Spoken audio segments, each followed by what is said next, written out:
Sega drunk. Here's a really strange and hilarious game for the Mega Drive that never left Japan. It's called Rent-A-Hero, released in September 1991 and developed by Sega AM2, the same dev team responsible for arcade classics like Afterburner, Outrun, Space Harrier, and Virtua Racing. Rent-A-Hero, however, is much different. It's a goofy top-down adventure game that uses the same engine as Sword of Vermilion. So if you've played that game, then you should be familiar with the structure and the gameplay here. But the tone of this game is as different as it gets for the time. And I should mention quickly that you'll need an English patch to play this one, and there's a link in the description where you can find that. So, the way this game starts has your character at a party with friends and family. You just moved into town, so this is kind of a get-to-know-you get-together. You run out of food, so your mom has you call to order delivery, but instead of food, they bring you a suit that turns you into a superhero. Meanwhile, Dad got wasted and dressed up in a Godzilla costume, and he wants to fight you. Yeah, typical Tuesday night. And of course, you accept, and...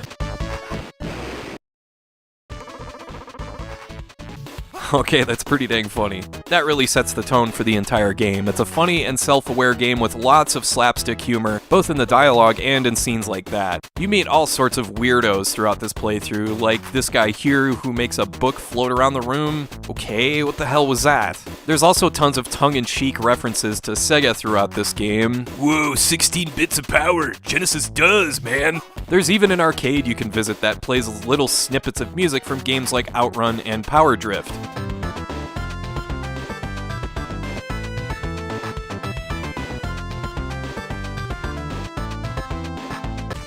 Since your character is now a superhero somehow, you decide, hey, what the heck, let's go do some superhero things. You start out doing very basic and easy stuff like delivering letters, but eventually you work your way up to thwarting robberies and Yakuza scams.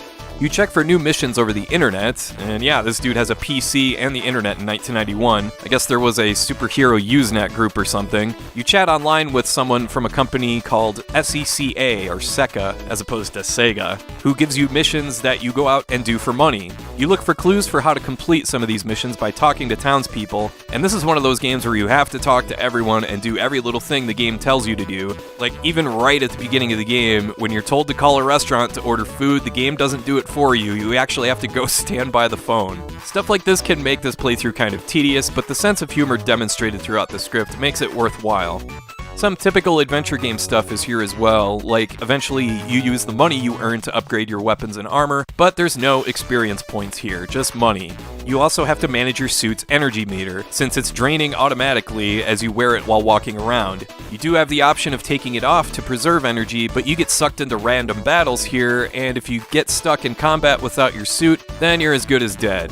Not only that, you have to pay a rental fee to keep the suit, otherwise the SECA will take it back.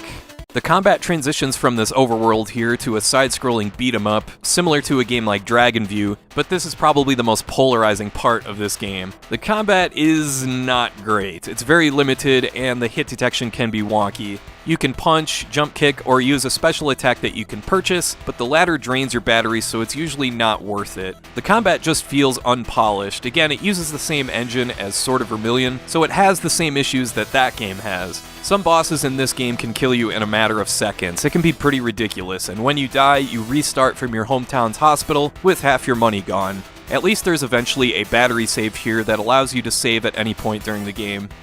Rent-A-Hero did get remade 10 years later in 2001 called Rent-A-Hero No. 1 for the Dreamcast, and it's pretty much the same game with the same missions, only with an over-the-shoulder third-person viewpoint. This one also stayed in Japan, but there was an Xbox version in English that was almost finished in 2003, but it was never released. You can find that game online with some digging, and it's a much more polished game as you might expect. The combat is actually pretty good, and the game maintains its style of humor throughout.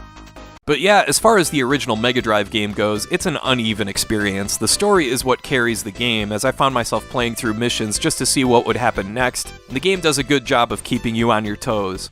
The story eventually takes a surprisingly serious turn toward the end, which is pretty cool. It just sucks that, while there's not a lot of combat here, what's here is really clunky.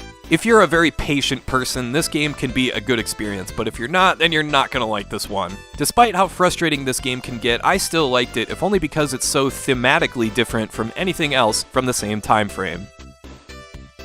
Alright, I want to thank you for watching, and I hope you have a great rest of your day.